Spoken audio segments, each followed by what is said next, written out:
Tonight, the Athens Open, a $35,000 tournament.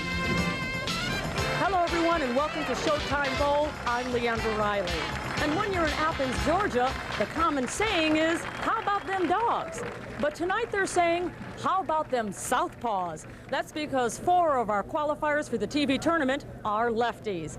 And keeping that thought in mind, let me bring in a right-hander, Leila Wagner, a 2-time champion, and this is unusual to have 4 lefties. Well, it is, Leandra. What normally happens is we have a lane maintenance system, lane maintenance crew that does regulate the conditions. It keeps it pretty fair between the left-handers and right-handers. Didn't happen exactly that way this week, and it has not happened since 1991. So it is unusual. Now, Carol Giannatti is a lady who qualified as the righty, and I can't decide if she should be higher than a kite because she beat out all those other right-handed bowlers, or if the pressure's on her to be up against all those lefties. What's your thought? Well, actually, both there, Leandra. It happened to me in 1990 in the AMF Cobra Classic. I was higher than a kite because I was the only right-hander. I bowled great to get there, but once it got to the television show, I knew I was going to have to bowl very well. I didn't do so well. I ended up 5th. Carol Giannatti is seated 3rd. She told me I have to come out and throw strikes. If I don't do it, I'm not going to finish any higher than probably 4th. All right, let's take a look at who did qualify. The first lefty, the top lefty, is Miller-Mackie.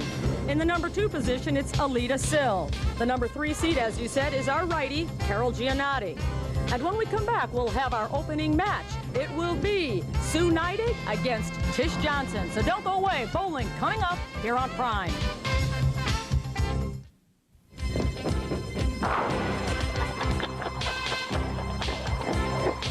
The Bud Light LPBT Spring Tour is brought to you by Bud Light.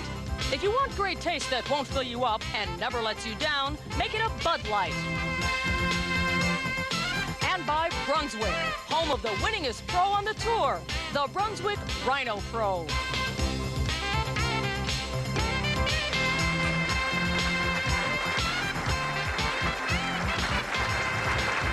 And welcome back to Athens, Georgia. Sue Nydick of Miami, Florida against Tish Johnson of Panorama City, California.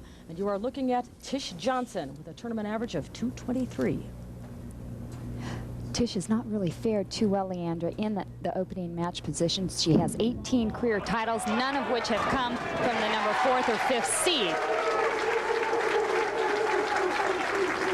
Great opening shot there, solid in the pocket. This is the Tish Johnson that we have seen so many times.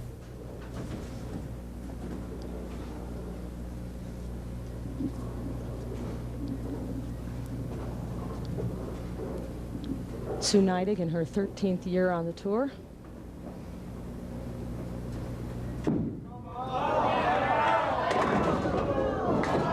Oh, leaving the set. Sue probably having the least experience of all of the players on the telecast. She only has 1 career title, but it's from this number 5 position, her favorite position. She did it in Hemet, California last year, went through the field. As a matter of fact, she bowled Tish Johnson in that opening match, defeated her 212 to 211. So these 2 players have met before. That's always exciting when the number 5 player rips through the ladder like that. Maybe we'll see more out of that out of Sue. But right now, she's got an open frame to start things off. We'll see if she can settle down. Something you don't want to do against Tish Johnson, give her an opening early in the game. She flagged the 7-pin, as we say. Could cost her.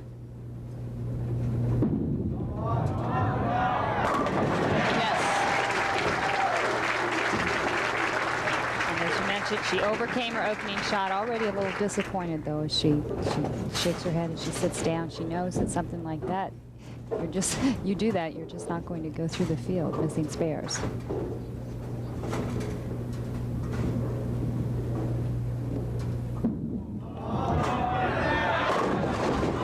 Leaves a 10. Solid tension, something you normally don't see from a left-hander.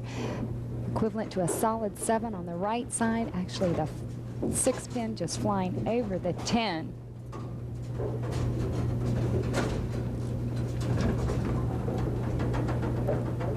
Tish Johnson right now just going to have to think about it, try to make the spare, and don't give anything back to Sue Nydick. We should add that Tish Johnson is wearing the wireless microphone. So if we hear any comments, they're from Tish, not Sue.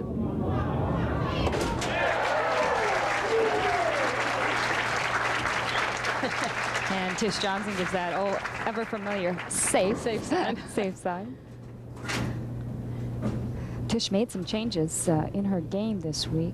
She said, I was having a lot of trouble after the first couple rounds. What I did is started to hold the ball lower. I wanted to get the ball, try to build up a little bit of ball speed, get the ball to go longer down the lane. I'm holding it lower. As you can see there, her push. Normally she holds the ball a little bit higher.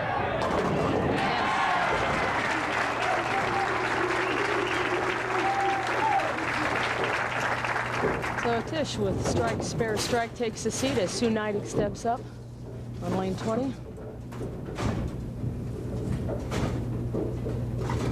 We are using lanes 19 and 20 here at Showtime in Athens, Georgia.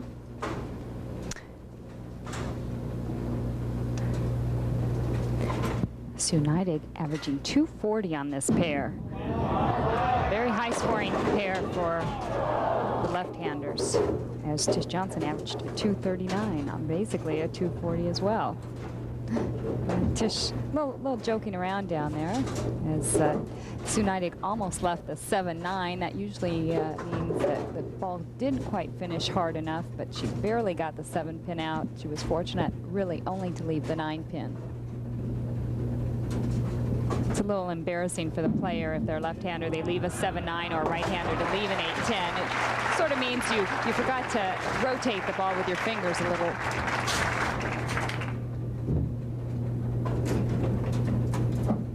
You can see Tish Johnson out in front, Nydick down 11 with that open frame to start things off. It'll take her a while to regain that ground.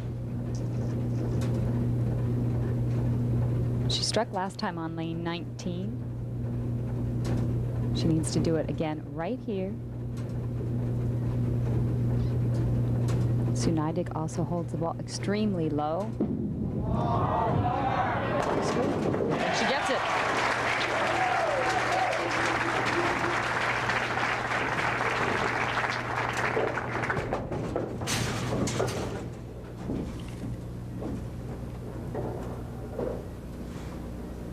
And as I mentioned before, look at the number on this, 259 to 258. It doesn't get much closer than that. High scores. Well, Sue Nydick had beat her by 1 pin for that title. You know, we talked about not leaving any windows open for Tish Johnson. Look at her move by round. Look at the bottom of your screen where it says Johnson, 47 after 6 games. And boy, did she make an adjustment. That's where she finally found a ball. She drilled up a lot of equipment this week. She came out the tour, started with 4 bowling balls. She said, this is how I work. I kind of get a feel for the lanes. I found finally my 11th ball. I shot 300 with it and just started to make her move. So she found the right tools. She said I was playing in the right zone and I found the right tools and I figured it out with my physical game, and everything just fell into place. So it's turkey time for Tish Johnson.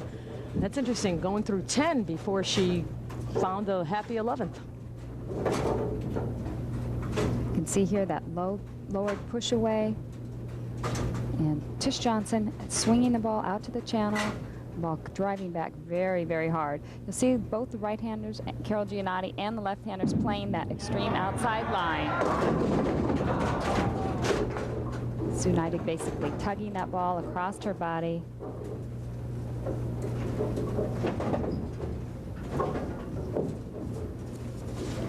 Sue Nydick has been basically a part-time player on the tour for 13 years.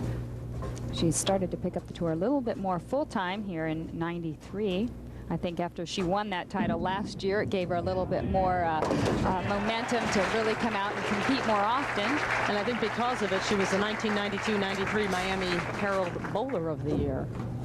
So the recognition is coming her way. Well, it's difficult to be a part-time player and come out here on the tour because these players really get into a routine, a competitive groove. You have a competitive edge over part-time players that just hit and miss a tournament.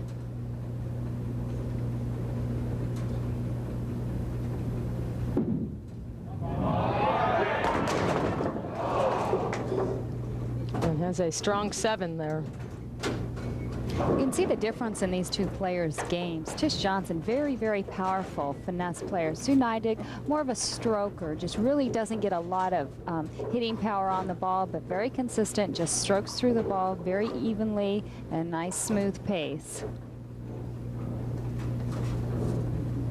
But she would not be considered a power player.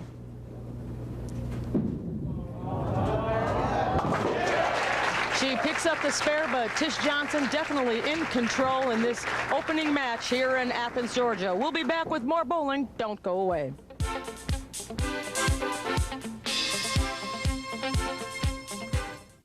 Welcome back. This is Tish Johnson working on 3 strikes, and she is in the groove, scattering 10 pins for strike number 4 in a row. Now here's her second shot. And she's strong on lane 19, knocking down 10 more, so she has 5 in a row. Now here's what happened with Sue Nydick.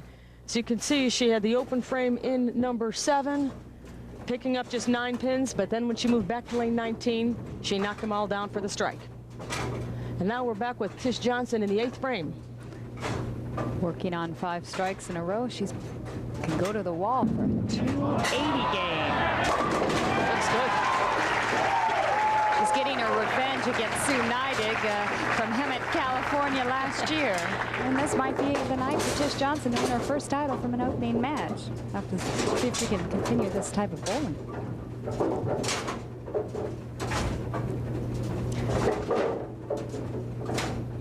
This is Sue Nydick's highest finish then for 1992.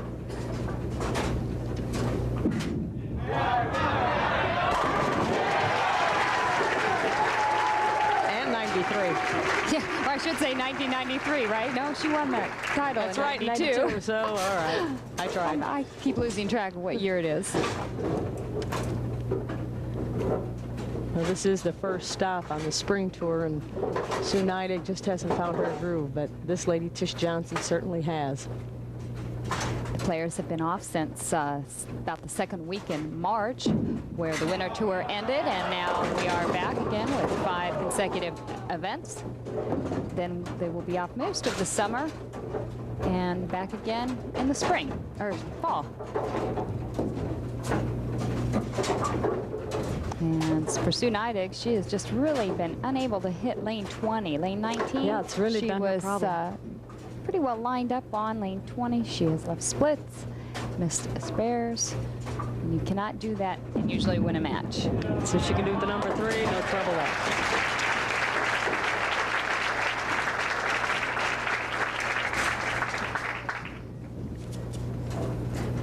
Sue Nydick has never made the top 24 finals in this event. So that's one accomplishment. She came to a center that has not been one of her favorites and was able to break through that barrier, and at least she'll have a fond memory when we make it back next year. And a little money in her pocket. And it is, 19's her home.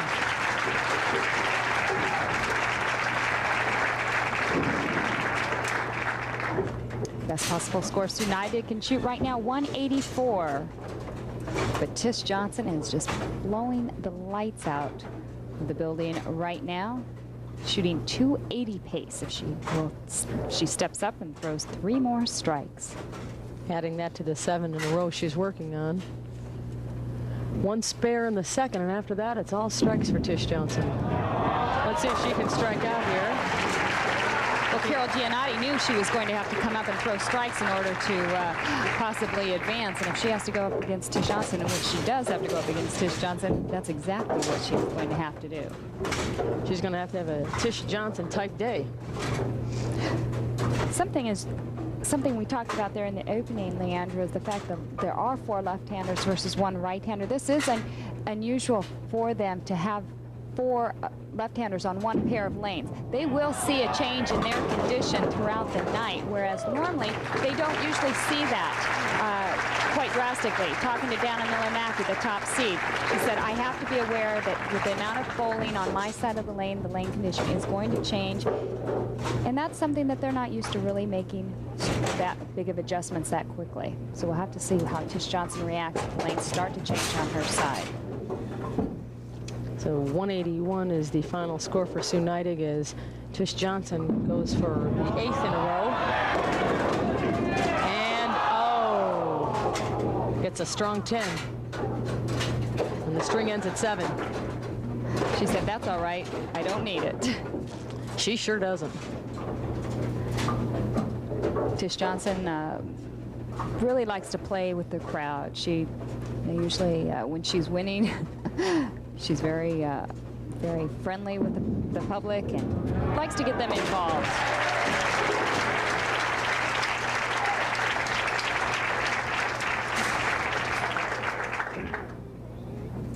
Strike here, she'll shoot 259. Beautiful opening game as she keeps up that 240 average so far on the TV pair. And she finishes with a 259 to 181. We're going to step aside, but when we come back, we will have a spring tip.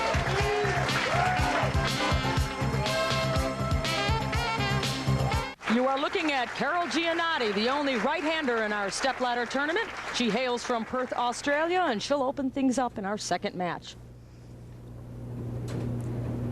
Well, it's only been one time in the history of the ladies tour where a right-hander has won an event, but the rest of the players were left-handers, and that came in 1988 in the Ambonite Thunderbolt Classic when Lisa Wagner went through the field. She, at the time, was also seeded 3rd.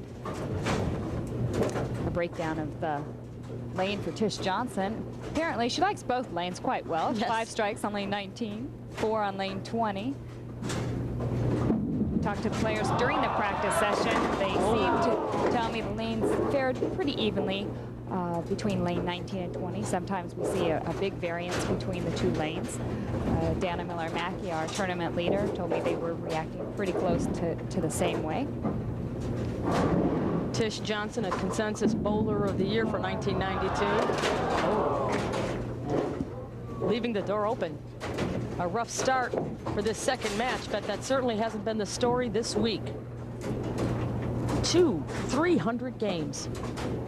And in that, she ties the record for the number of games in the season. She's had 4 300 games so far in 1993, and you can see there Betty Morris did it in 86, Nikki Giannoulias in 86, Debbie McMullen. And Tish Johnson still has a lot of tournaments left this year. She bowls 1 more 300 games. She'll break that record. So everybody seems to like lane 19. Now it's Giannotti's turn on lane 20. Carol Giannotti mentioned to me they were pushing a little bit more for her. But a good shot on lane 20, ringing 10-pin. You can see here how far out she throws the ball. She threw quite a few channel balls this week. You can see right there just how easy it could happen, but that ball comes back a little bit late into the pocket. That's why she left the 10-pin, uses that backup release to shoot at it, does not want to give anything back to Tish Johnson. She has the upper hand right now. Sent that nicely across the lane as she moves over to number 19. Carol Giannotti averaging 219 on the television pair. A little bit lower than Tish Johnson, but it's all the difference a day will make.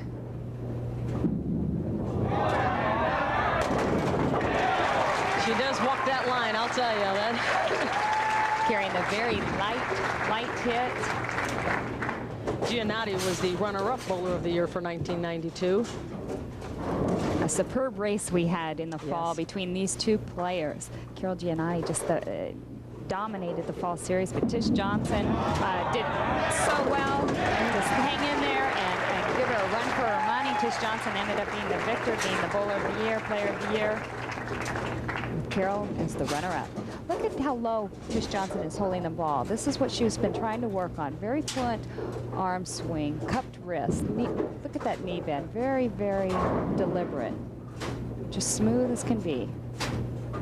Releases nicely in the middle of that slide. She's bowled herself back into this match. That's right, that double. Now she only trails by 1 pin. This strike here, she'll take the lead. Carol Giannatti was right when she told me she was going to have to throw a lot of strikes. Player that definitely gets into the game. As you can see here, she's talking to it. Yes. Very emotional. She picks it up on 20. That's her first strike on the 20th lane. Actually, Carol has hit the pocket now 4 times in a row. That solid 10 pin in the second frame. She moves ahead by 1. Took Carol a little bit of time getting started here in 93 after that wonderful fall she had in 92. She said, you know, I just was tired. I needed some time, but she got it all back together by our 5th stop on the winter tour. She made the telecast, finished 3rd, and came right back here so far this year now. First event, makes the show again. So that's her 3rd in a row. And Tish Johnson starting to feel a little bit of pressure. An interesting lady. She started the day with a round of golf, and for you LPGA fans, don't worry. Tish is a bowler, not a golfer. She said she only lost 4 balls. Well, she does have aspirations. I have to tell you, Leandra, she does have aspirations of going out on the senior golf tour when she retires from bowling. She says, you know, I'm starting to reach all my goals in bowling. At the age of 40, I would like to retire. I would like to retire with some money, and I would like to attempt the LPGA Senior Golf Tour. And she plays a lot of golf right now. She loves the sport. She's just taking it up. Yes, I remember playing with her in one of her first outings. Oh. Carol Giannatti working on a turkey now, really has the upper hand. Tish Johnson trailing by 12, needs to strike here to keep any type of pressure on Carol.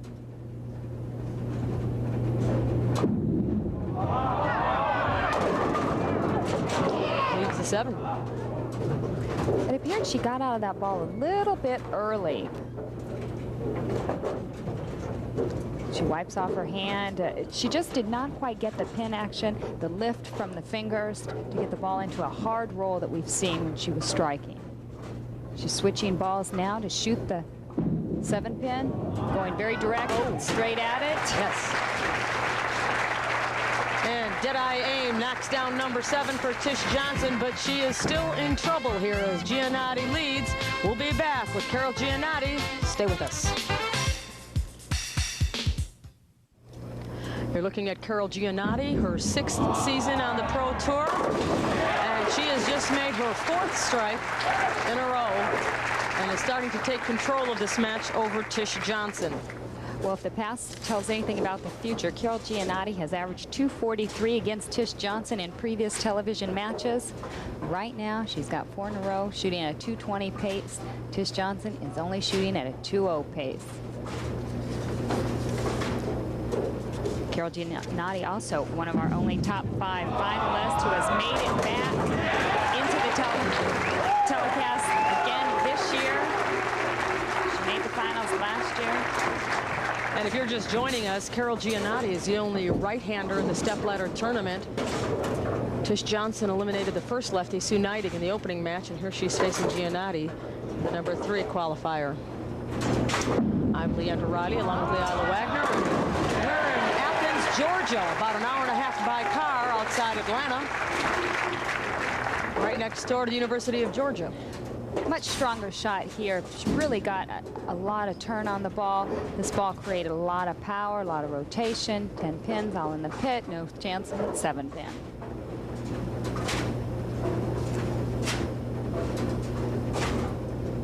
Still trailing by 33 pins. Take a look at the scoreboard.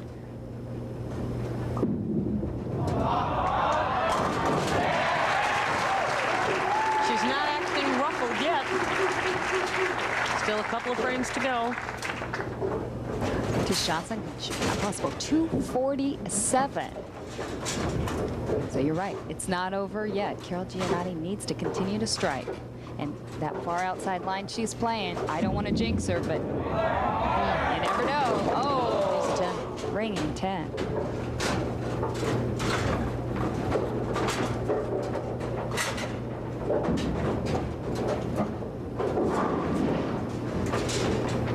She'll actually use the same ball to shoot the 10-pin, something you don't see too often done this day and age by the pros, but she will use that very straight release. And gets it easily, going across the lanes. Why do you think she did use the same ball? It's just something, she's not one of the big hookers on the tour, does not really cross a lot of boards normally, so she's able to stay very flat behind the ball and straighten it out. She's probably very comfortable with this, using the same ball. Other players are afraid that their strike ball will hook too much, so they go to something very hard to shoot other spares.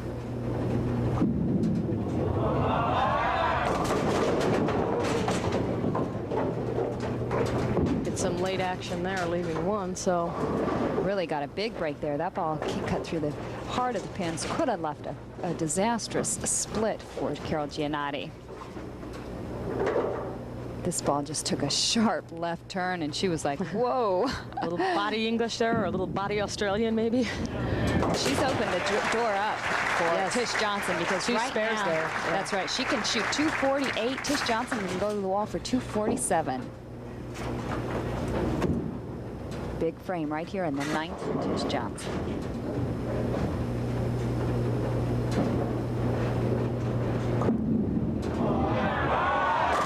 Yes, she wanted that one. She's back in the match. If Tish Johnson throws 2 strikes here in the 10th, she forces Carol Giannotti to throw 2 strikes in the 10th. Beautiful shot. She knew it all the way. And this is her reaction. She knows what the score is. Very animated.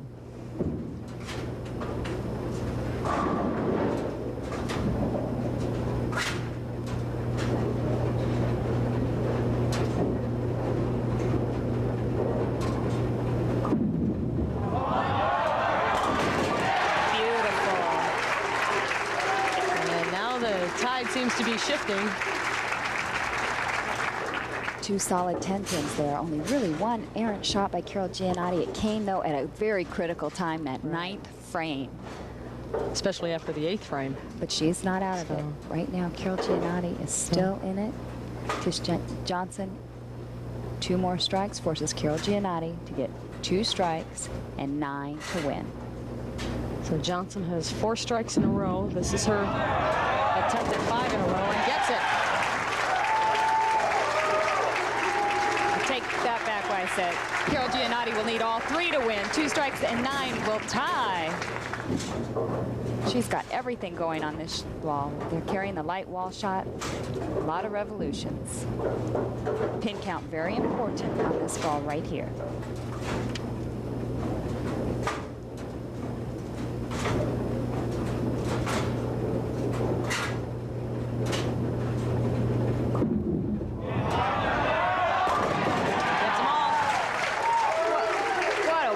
Finish 6 strikes in a row.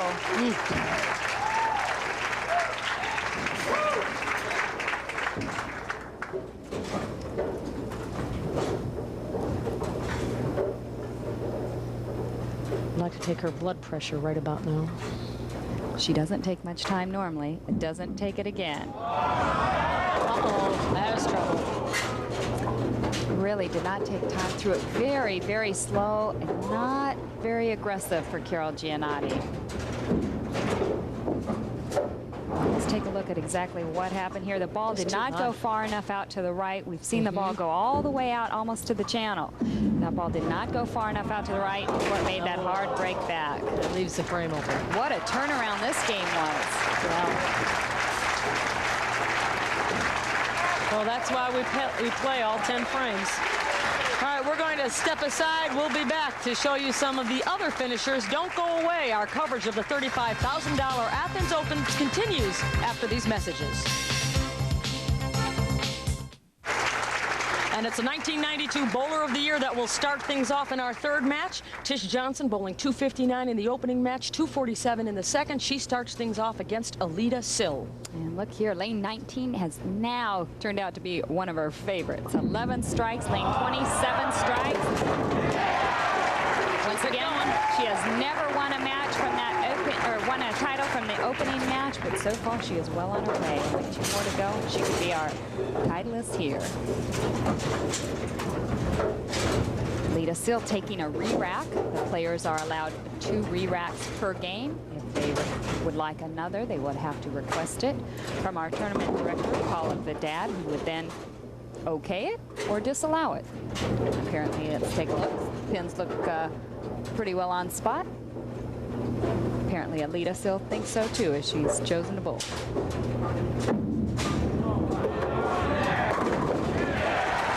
has no trouble knocking them down in lane 20. The tournament average is 225. Her average on the TV pair is 242. Aleta took pretty much the whole spring off last year. She had been battling some very, very painful tendonitis problems in her elbow. I asked her how that was. She says, you know, it's still there, but I now have pulled some ligaments up in my left shoulder, my chest area, and it has just been very painful. She has been bowling with, not to say a lot of discomfort. Well, that frequently happens with an athletic injury like that. If you keep aggravating the injured joint, it usually affects the joint above it as you try to accommodate your body English to avoid the pain. So many amateurs out there don't realize how grueling it is. These players have bowled 42 games in just the tournament itself. That's not to take into consideration the practice session, the pro-ams. It really averages out to be about 70, 75 games in a 4 or 5 day span. You know, besides the physical aspects of it too, it's also the mental. Mental concentration, just to stay focused, knowing that there's still another match, another match, another match. Very drooling. But the players also are allowed to compete in a pro-am that is hosted at every center. It's a great time for the amateur players, the local players, to come out and bowl with the pros, meet them, and the players always like to participate in that. You know, I'd mentioned earlier that Tish Johnson went out and did a round of golf this morning just to relax. She said before she got into golf, she used to wake up at 5 in the morning and they'd have to tie her down to a chair. She'd be just bouncing off the walls going, well, we're going to bowl tonight, we're going to bowl tonight. Just hyper, and she said it's really mellowed her out. Well, you really are going all day, every day that you are competing in the tournament. We have the morning blocks and then the afternoon blocks, or the afternoon blocks and the evening blocks. So you're used to just keeping on a very fast pace, but then boom, when the TV show comes, you come to a dead halt until the evening. So I think taking up golf wasn't so much for her benefit as it was for everybody else on the tour, because she was just so hyper. As we see her pick up number 7 without any trouble on the 19th lane. Aleta-Sill working 2 strikes. And we are at the Showtime Bowl in Athens, Georgia. Just down the street from the University of Georgia. Aleta has been working very hard at making some changes in her game. She says, I have been trying to also to get the ball a little bit farther down the lane, not hit up on it, try to delay some of that early hook. She doesn't create a lot of ball speed, so it's essential that she gets the ball down the lane before it starts to make the break. If she doesn't, then what happens? The ball hooks too early, usually ends up right at the headband or right through the nose. She's also been working on no push away. Fans remember Aleta-Sill had a very strong push away. She no longer has that.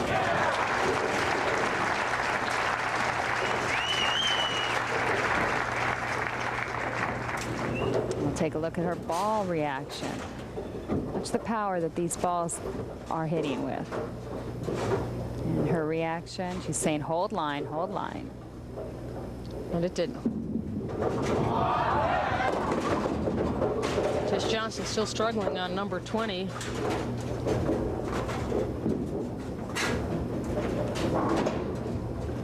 The ball coming up through the nose. She was pretty fortunate just to leave the 4-7. She's working a strike spare.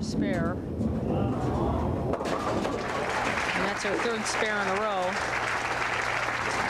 But we've seen her roar back before. She was down 32 pins in her previous match and crushed Carol Giannotti with 6 strikes to finish up and win match number 2 to advance to this match.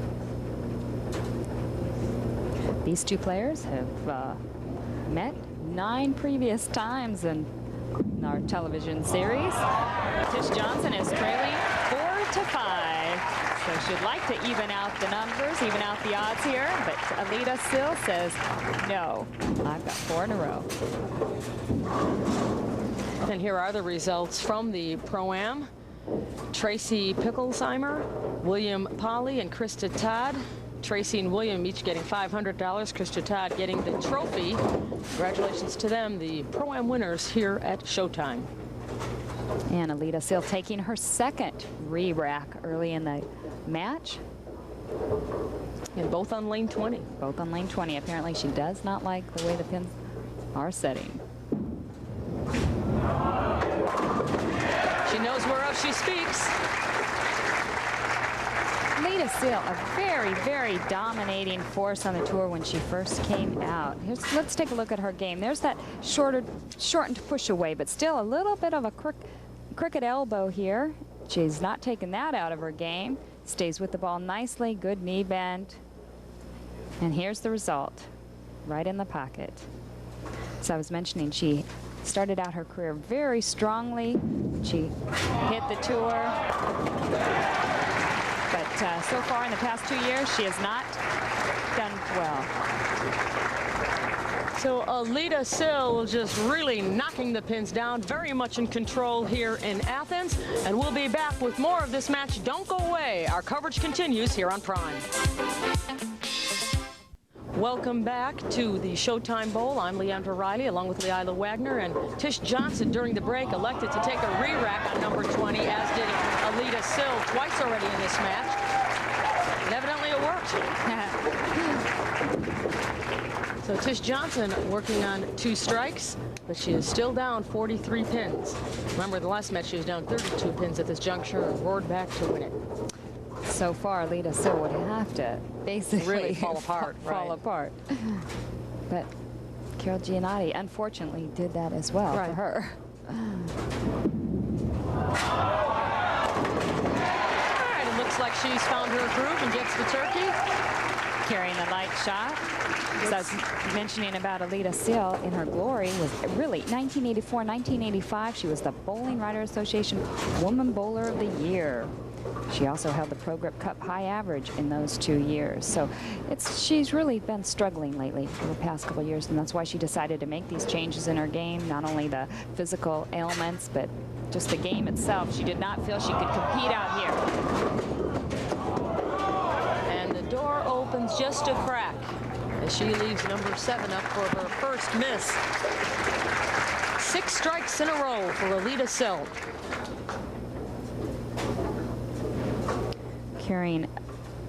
Almost carrying the light hit, I should say, the head pin off the wall, but does not get the 7. She's just lucky. Thank God that the 10 went, is what she's saying. She converts the spare.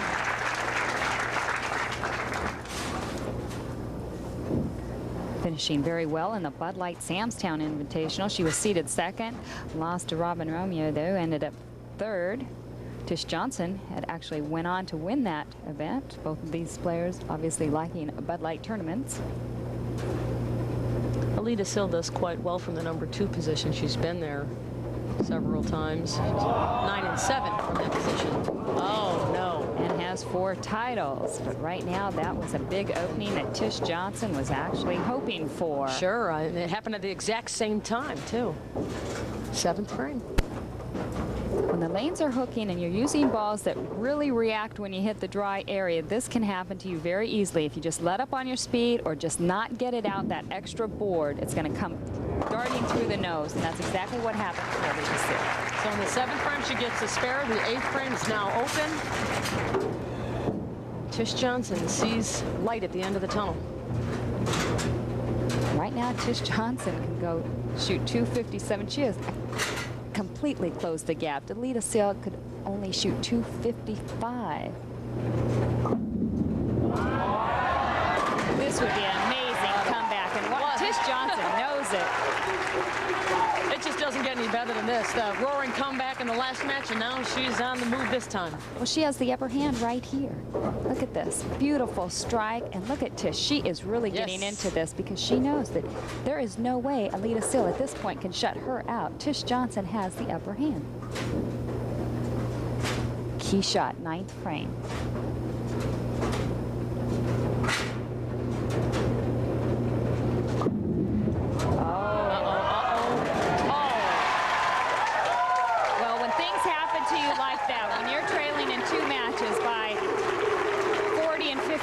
And you're able to come back, still probably stick or slip on the lane, and still carry. When you're hot, you're hot, because everything is Look at her going slide. her way. Look at Watch this. this. Take the slip.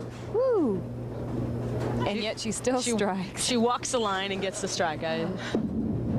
Aleta-Sill up on number 20. Well, once again, a great match here at the scoreboard. If Aleta-Sill strikes out, Tish Johnson would still have to get 2 strikes and 9 pins to win. But first, Aleta-Sill would have to strike out to get 255.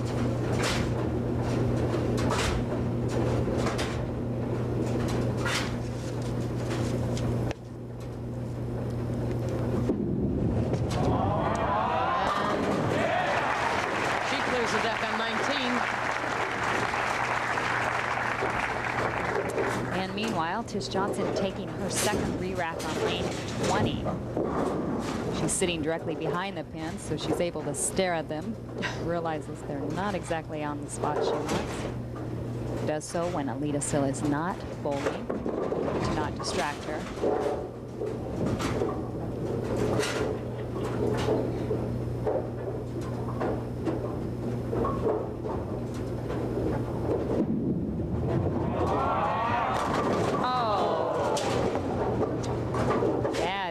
Big ball, big critical shot right there for Aleta-Sill to wrap a 7-pin. Right now she spares. She shoots 244. Tish Johnson must strike the first shot in the 10th frame.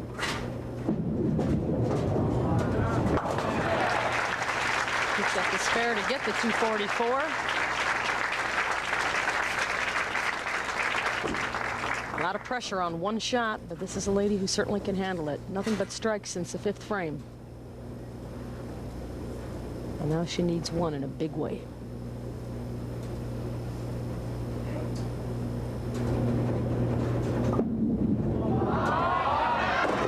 No, does not get it. And after everything seemed to be going her way, she did not send that one to left. Aleta-Sill looking over at the scoreboard. Interesting. I would have thought Tish Johnson would have really come through on that shot. Didn't get the spare either. So she had us going for a while, finishes with 222. We'll be back with a recap of this exciting match between Tish Johnson and Aleta-Sill. Stay with us here at the Showtime Bowl.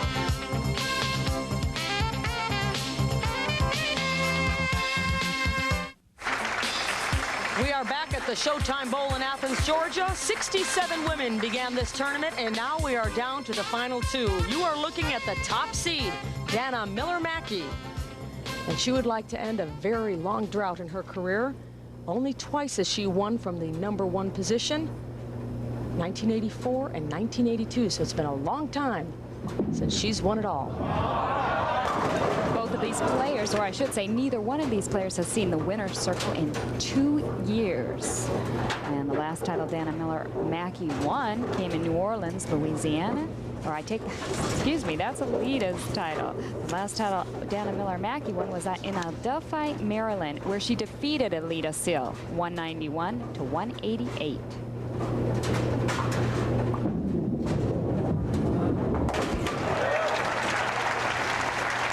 She converts her opening shot as Aleta-Sill steps up.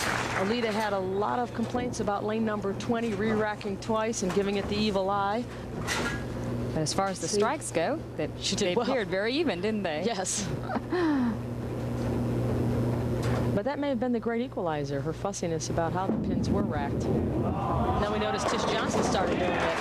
And Tish Johnson also had to finish up on that lane. So there might have been a little bit of psychological play there. But Aleta really threw some beautiful shots. That ringing 7th pin when she needed it so badly in the 10th frame. I think she thought Tish Johnson was definitely going to step up and throw the strike that she needed.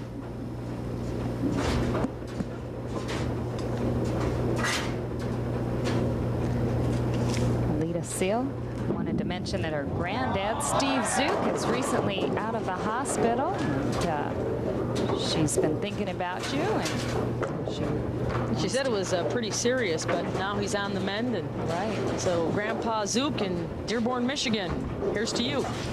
And hopefully Aleta would like to win this title. Did she say something about, right? about splitting the money with Grandpa or something? I'm sure Grandpa heard that. That perked up his ears. Gets the spare on 19, so Dana Miller-Mackie steps up. Man, I love the color coordination of this ball and this shirt. I noticed that right away. Very flamboyant, Dana Miller-Mackie. Yeah, 257 to 207 in match play. Miller-Mackie in control. Solid 6-pin. One thing Dana's mentioned that really helped her this week was the fact that Dad was here, and he is also a member of the Seniors Pro Bowlers Tour. And look at Dana Miller's game 5-step approach. She's wearing that knee brace just for preventive measures at this point in time. It's not affecting her. She still has that very long, or I should say low, deep knee bend. She picks up the spare on number 20 as we look at her father. That's right, Gary Miller.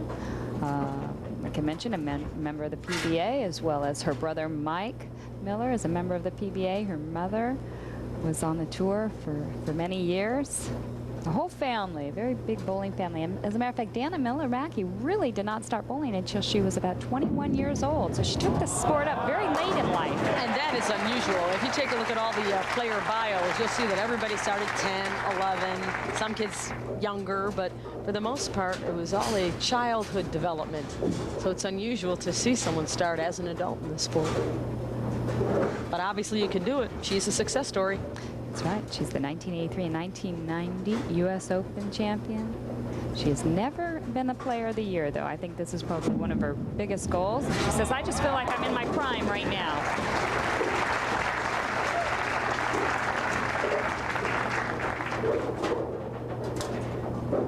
Aleta having the lead by 1 pin. Really would like to get the upper hand in the match, throw the first double.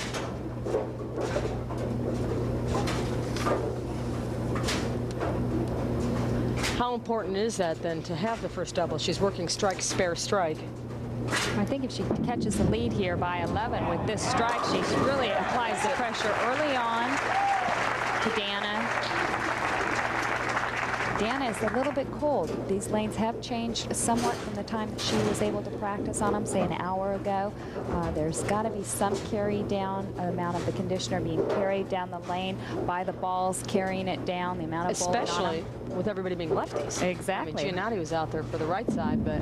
Well, this is something Dana said I'm going to keep an open mind about, because I'm going to expect that that's happening. So far, so she answers a double with a double of her own.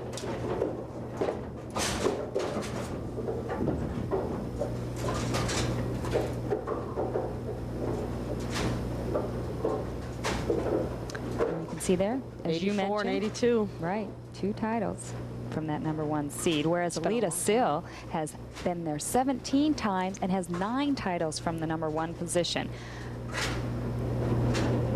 Some players just really do better coming up from that 2nd or 3rd position. They get that game underneath their belt. They get relaxed in front of the crowd. They get momentum going, and they're able to perform much better than sitting off on the sidelines for that hour. And here's for the turkey. Carrying that light wall shot. She knew it. She knew it all the talking about way. it. Carry. Very intense player. Now that's intense. Aleta is so focused, lips pursed.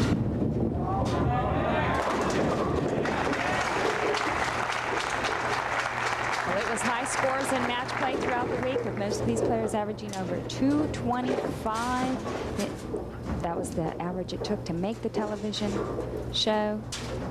We've seen high scores. And you can see there, Aleta still has the lead one pin by 1.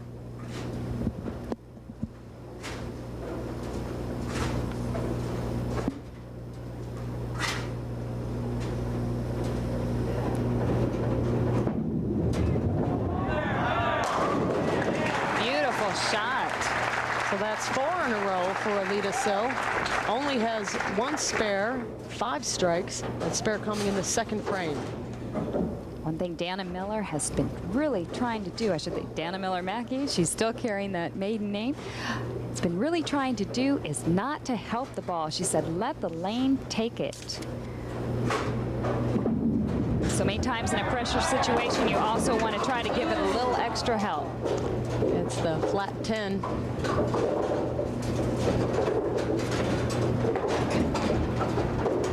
Juicing up the ball a little bit stronger speed. The head pin up against the wall, hits the 6 pin and the 6 hits 5, but no go 10 pin. So far her best finish, 6th place this year. And she converts her 3rd spare of this match. And now she's looking at a 12-pin deficit. Taking a re-rack on lane 19. That's the first now in this stepladder tournament. And we've seen somebody re-rack on 19, that is. Dana Miller-Mackie versus Aleta-Sill. She's 3-1 in the championship match. This is the sports marketing manager for Anheuser-Busch, Bill Selman. And I had an opportunity to meet him at the Bud Light Samstown Invitational Tournament in November. A very, very nice gentleman. Glad to see him here in Atlanta with us. The re-rack work.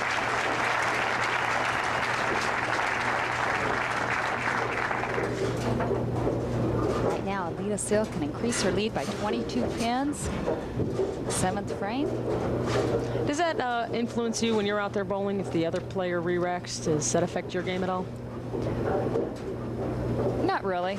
I mean, you're really not paying much attention to that. Doesn't make you look at the pins a little more closely. What did she see? Or maybe I should be looking a little more carefully. You might look a little carefully. You usually have a tendency to do that if somebody does leave something unusual because of a rack.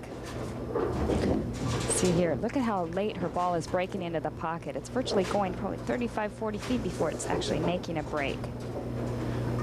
And she picks up her 5th strike.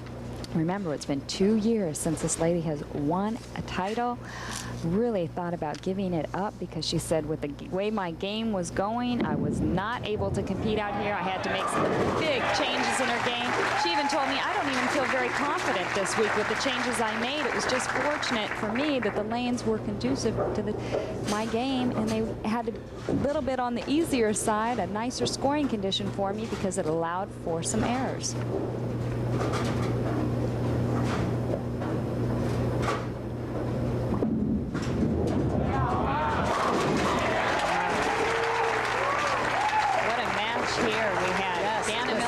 Struck there in the 6th frame, carried that light 10 pin. We would still have a 1-pin match, but she didn't. She trails by 22. Aleta-Sill shooting at a 280 pace. With 6 strikes in a row. And Dana Miller-Mackie, the best possible score she could shoot would be 258. There you can see on the scoreboard, spares in the 1st, 2nd, and 6th frame for Dana Miller-Mackie, and that's why 258's as high as she can go. But hey, I've seen Tish Johnson come back from 32 pins down, so that means nothing here in Athens. But it is getting late. It's the 9th frame. Time's running out, right? Time's running out. We're running out of frames, that's all. That's right.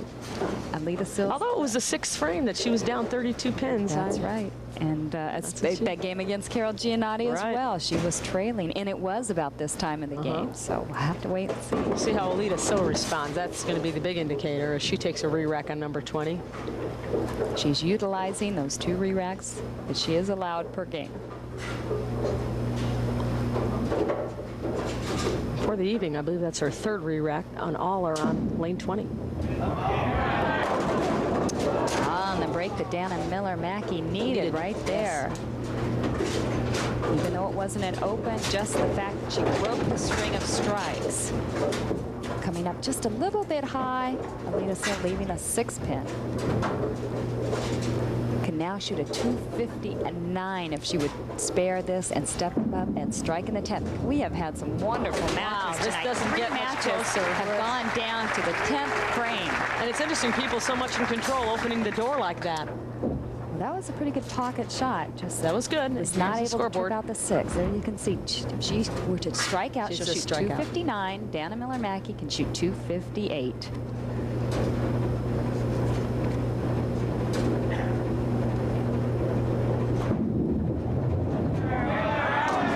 Oh dear. Now that really opens things up. As you mentioned, she had 36 the lead by 22 pins. Now she's completely opened the door with a 4-6-10 split. 226. 235. Dana Miller-Mackie basically needs a spare, a 9 on her first balls, a spare, and 9 more. She is the winner. Just sitting on the bench, she has gone from trailing by 22. This is a crazy sport you have, Leila Wagner, I must say. That's why everybody keeps doing it. And I know why you have 10 frames. My goodness, that's it. And what's better when you need a spare is to get them all in the first shot. That's right. First shot, that's right. All 10 pins, no doubt about this. Watch the pin action here, the 5-pin up against the wall. And she's talking to it. Come on, come on, come on. She did not realize she was going to actually get another chance to come back, bounce back, and win this. Her last title was the Ebonite Fall Classic in Adelphi, Maryland, back in 1991. So for her, too, it'd be a bit of a drought. And like I mentioned before, that was against Nydick-Sill as well. Right. History repeats itself.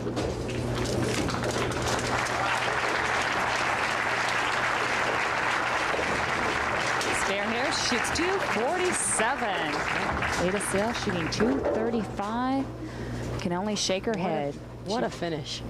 Aleta really had her own destiny in her hand. She could have stepped up, thrown 3 strikes, and been the winner of this tournament. I think she's thinking 9 frames and this was mine. How about some 9-frame bowling? That's too bad. Great news for Dana Miller-Mackie and a tough break for Nydick-Sill. We'll be back with a recap and some awards for this lady, Dana Miller-Mackie. Stay with us here as our coverage concludes from the Athens Open here in Georgia.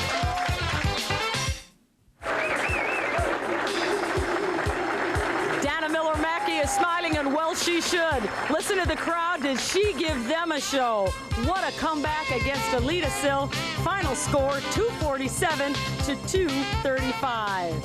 And now we should introduce Steve Bumpus, the Senior District Sales Manager from Anheuser-Busch, presenting the Bud Light LPBT Spring Tour Award. And take it away, Steve. Thank you. Dana, I want to present you with the first trophy, Bud Light Ladies Pro Bowlers Tour Trophy of the season from Athens, Georgia. And again, what a wonderful match, and we all really enjoyed it. Thank you.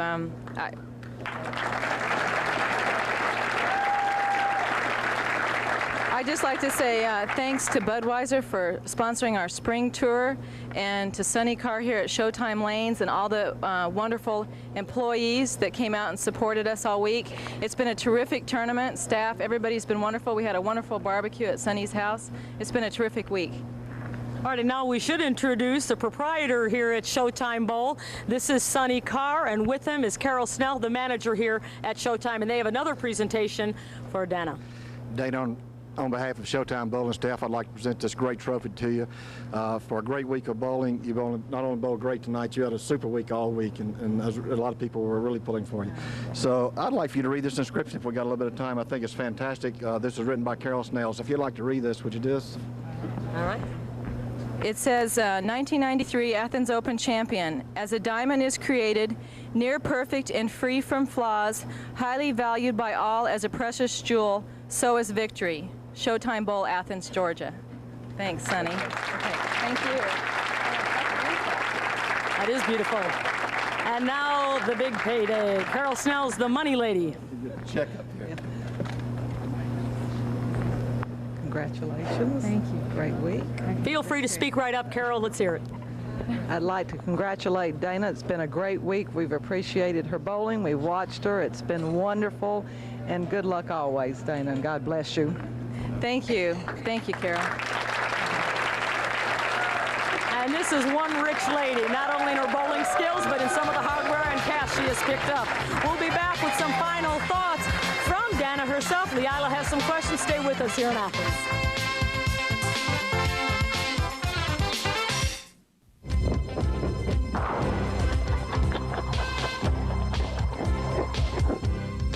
The Bud Light LPBT Spring Tour has been brought to you by Bud Light. If you want great taste that won't fill you up and never lets you down, make it a Bud Light. And by Brunswick, home of the winningest pro on tour, the Brunswick Rhino Pro.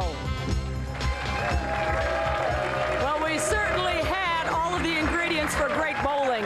Knowledgeable, enthusiastic fans, and a great matchup between Aleta-Sill and Dana Miller-Mackie. And Dana, it's interesting to see how you came back in that 10th frame. The door was open for you, yet you really took that opportunity and went with it. Yeah, I'm kind of known for not really watching the score and just kind of concentrating on my shot. So I really didn't know exactly what I needed. But I thought, I know she had a big string going, and I knew that I probably needed at least to go off the sheet to even have a chance to stay with her. I was just really curious. We had an opportunity to talk while you were practicing. You were very unsure of how the lanes were going to be when you got on them. Did they change for you? No, they didn't. I thought we might, with 4 left-handers, there might be carry down some, and I didn't think that there was much carry down, which was nice, because I like it when the ball snaps for me on the back end. And I'd just like to say one other thing, and I'd like to thank God for this victory, and I'm really excited that we've started a Bible study on the women's tour, and I'd like to thank my dad for coming out helping me drive here. We should add, for those of you at home who can't tell what this large wooden box is, it's actually a jewelry box, a very elaborate one with the inscription that she is the champion.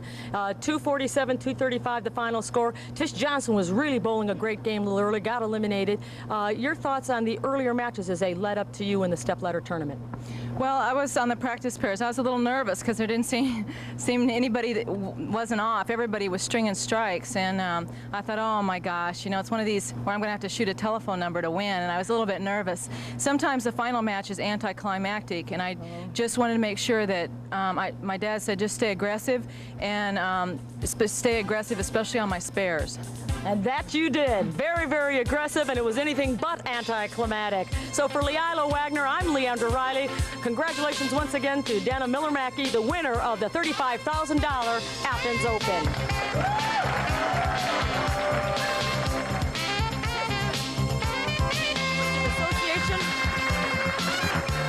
This has been a presentation of Bud Sports in association with Prime Network.